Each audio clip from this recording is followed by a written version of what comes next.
నమస్తే అన్న అందరికీ నమస్కారం. కువైట్ దేశవ్యాప్తంగా తనిఖీలు జరుగుతూ ఉన్న విషయం అందరికీ తెలిసిందే. ఇందులో భాగంగా మినిస్ట్రీ ఆఫ్ ఇంటీరియర్ మంత్రి మరియు అలాగే కువైట్ మొదటి ఉప ప్రధాన మంత్రి అయిన షేక్ ఫహాద్ ఆల్ యూసఫ్ గారి నేతృత్వంలో కువైట్ లోని హవల్లీ ప్రాంతంలో మినిస్ట్రీ ఆఫ్ ఇంటీరియర్ అధికారులు భద్రతా తనిఖీలు నిర్వహించారు. ఈ యొక్క తనిఖీలలో ట్రాఫిక్ డిపార్ట్మెంటు మరియు ఇతర విభాగాల అధికారులు పాల్గొన్నారు.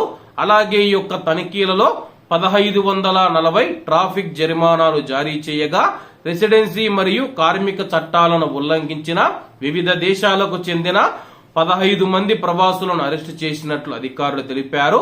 అలాగే ఇందులో 6 పారిపోయిన వారు, 5 గైర్హాజరీలో ఉన్నవారు, అలాగే ఎటువంటి గుర్తింపు పత్రాలు లేని వారు 4, అలాగే మద్యాన్ని తీసుకువెళ్లే ఒక వ్యక్తిని మరియు అలాగే 2 వ్యక్తులు క్రిమినల్ కేసులో నిందితులుగా ఉన్నారని చెప్పి పోలీసులు వెల్లడించారు.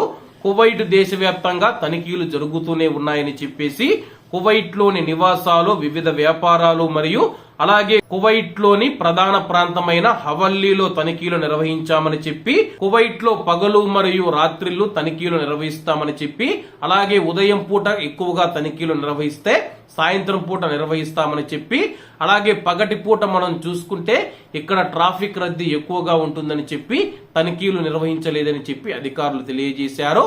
కాబట్టి అందరూ బాగుండాలి, అందులో మనం ఉండాలి. అందరికీ నమస్తే అన్న, జై హింద్.